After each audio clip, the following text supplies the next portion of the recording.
Hey folks, July 5th, propanebuzz.com EIA inventory report coming up. First, I want to tell you a little bit about one of our sponsors, a company called Energy Distribution Partners. I've known the leaders of this company for quite a while, and they've been growing through both organic and through acquisitions with a formula driven by the good old-fashioned values of trust, integrity, also a desire to protect your legacy because you've worked really hard to build that up. In a link below this video or on any of their banners you see either on the website or the newsletter, you can hear from actual retailers like you can on this page here that you're looking at. Business owners, retail business owners that have sold their businesses to EDP, and you can take it from them. If you're even remotely thinking about selling your business in the next couple of years, give these guys a call or email. They have the experience you can trust.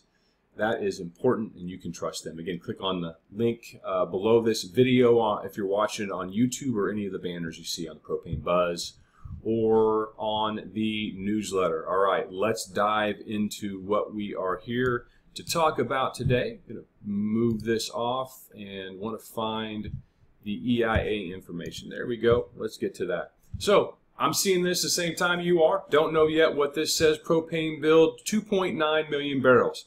You remember a couple of weeks ago, or actually about 10 days ago, when I said the market's expecting rather 3 million barrel builds per week over the course of the next month and a half to 2 months. We're right on it right there. Last week's was 4.3 million. This week, 2.9 million. That brings us to 61.2 million barrels of inventory nationally.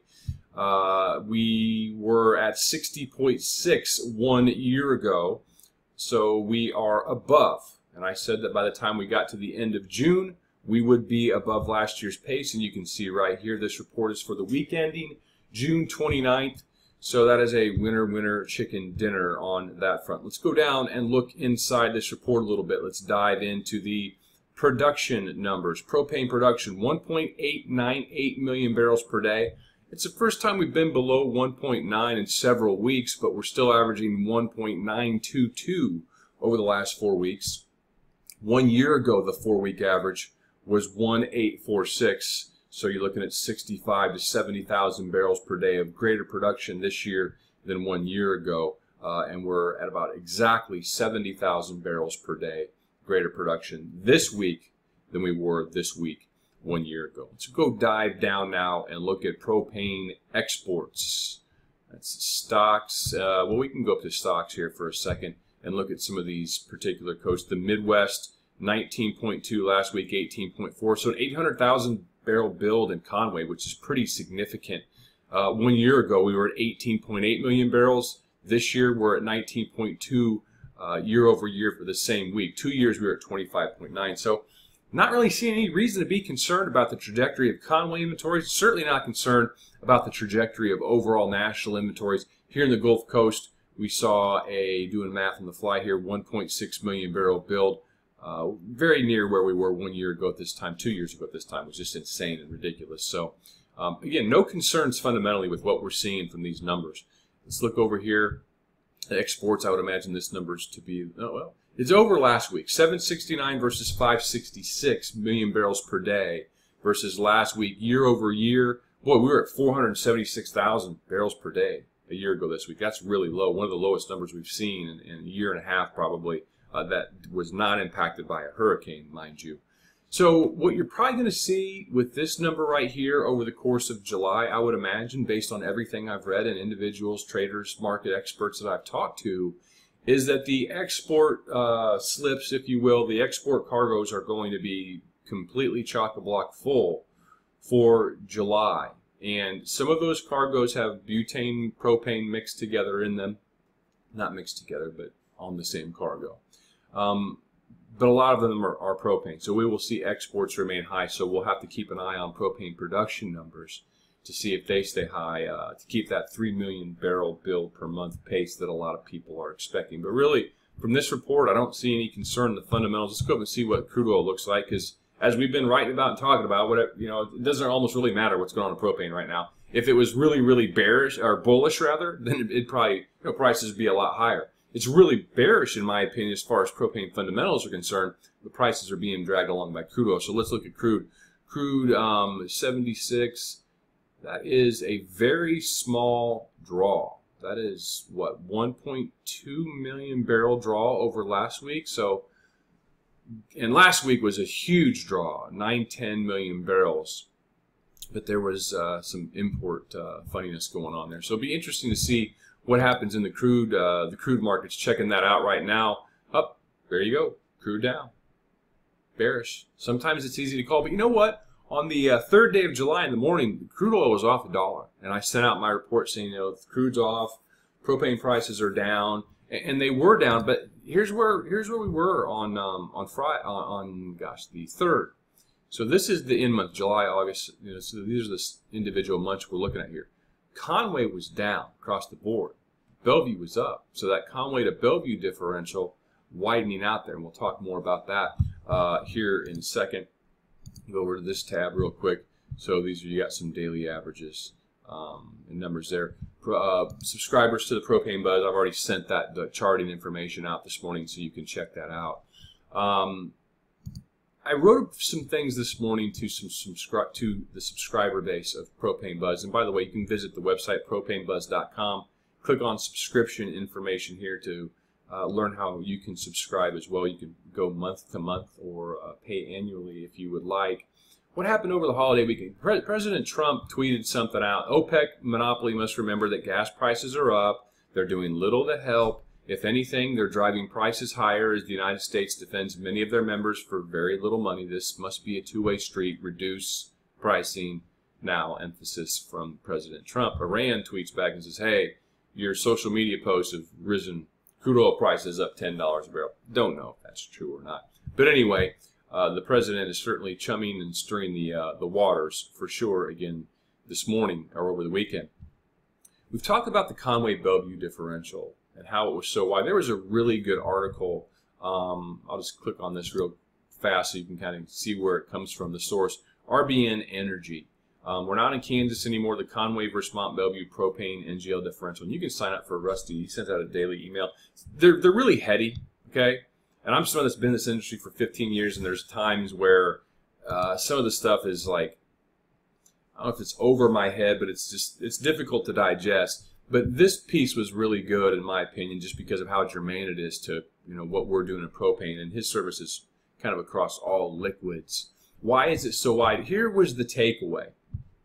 Increasing volumes of NGL production have been moving to Bellevue in the form of Y grade, filling up the fractionation capacity. Okay, so we could have all the propane in the world and want to go down and frac, but you can't. There's only so much fractionation capacity possible. So all this product is coming into Conway from various places, as you can see down here. Last winter, you had unit trains of propane coming into Conway from the Marcellus-Utica region because they just have more of it than they can possibly use it for. And that is because the Mariner East 2 pipeline is not yet in operation. We'll talk about that here in a second. Down here, so you got that product. You got Western Canadian product coming at Conway. So you got all this product coming. So, but there's only think of it like you got an ocean of water, but you're trying to move that water through a garden hose. You got plenty of it, but you're limited by logistics. And that's always the problem in the propane industry. Logistics has been the propane industry challenge since I started wholesaling in 1996, and here in 2018 it remains one of the biggest challenges in the propane industry. Water everywhere, but not a drop to drink.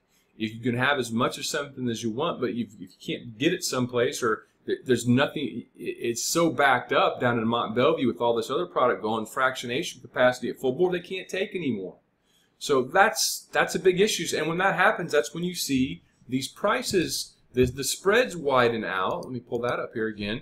So, front month Bellevue, 95-ish. This is just kind of a general idea on July 3rd. 95.5 to 73.25.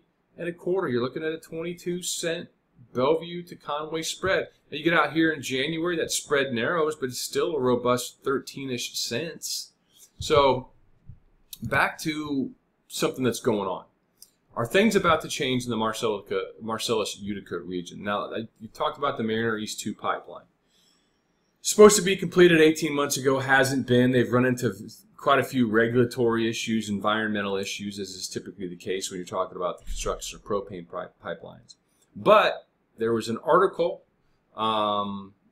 this weekend, or over the holiday, that someone had sent to me that there's an interesting development going on. Sunoco said Tuesday, meaning the 3rd day of July, it plans to pump NGLs through an existing 12-inch pipeline in some sections of Delaware and Chester counties where the new Mariner East pipelines are still under construction. Said it will use a portion of the older line so it can supply NGLs to its customers while construction of the newer line is finished. So you've got this Mariner East 2 line that's about 95% finished, depending on who you ask. It's just that last 5% that's always the toughest, right? And they've had some issues. That, the Mariner 1 line was, they uncovered some sinkholes, so that got shut down for a while, but it's back up and going now. So if they can tie into this old existing line that I don't believe, based on what I've read in this article, they have to get any additional permitting for, since it's there and it's been tested, we can start to see finally the excess product that is in the Ohio Valley, Eastern PA, or Eastern Ohio and Western PA begin to make its way over to the Philadelphia market to Marcus Hook and leave the country via exporting. And that means those unit trains of propane that have been going from the Marcellus region, the Ohio Valley, back over to Conway, slow down or eliminate it altogether. And that should have some easing on the Mont Belvieu Conway differential. Now, some of you may be out in the Front Range of the Rocky Mountains or down the Dixie Pipeline or the North Pacific Northwest. And John, why do I care about that? You need to care about that because anyone who has pricing that is based on Conway basis, Conway indexes, Conway plus this, Conway minus that, this sort of thing does have an impact because when you have spreads between Belvieu and Conway the way that they are, you can pivot if you're in a region where you have some Conway terminals here and some Belvieu-based terminals here, like in Illinois, the Chicago markets, over in Indiana, down in Arkansas, and that nature. It certainly impacts that. If you're out east, farther east, and you don't have access to Conway, minus 10 Conway pricing, which means it's 30 cents cheaper than Belvieu, what you can get on a Belvieu basis at a minimum, it's impactful to you because if you're in Ohio, the Ohio Valley, and all that slop that we've had, the excess product begins to move to the east, that's going to firm things up in your market at some point in time. Propane won't be as plentiful as it has been in recent years, and you'll go from an oversupplied market, hopefully no worse than an amply supplied market or an average supplied market, hopefully not a deficit supplied market. We'll have to see what happens. You folks out in the Philly region and northeast there, where Marcus Hook, or terminals around Marcus Hook, like the Buckeye terminal there, Schaeferstown, things of that nature, we're bringing a lot of propane over into your neck of the woods now. So it'll be really interesting to see if that market struggles with some depressed pricing and economics. Anyway, I talk a lot more about it in this article, far more in depth. Sometimes it's easier to read these things than to hear them. And that was an article for Propane Buzz subscribers. You can go to the Buzz every day, even if you're not a subscriber at this point. You haven't dipped your toe in the water yet. You're still deciding. That's fine.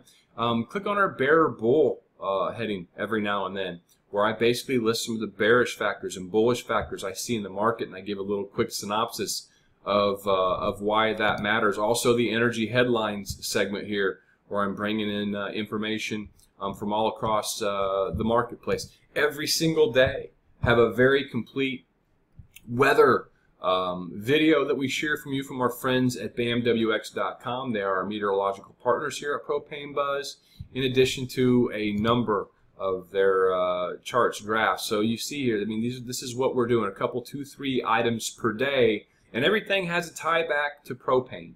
So anyhow, check it out if you haven't already. And as always, appreciate you watching these videos and reading our content at Propane Buzz. We'll talk to you soon.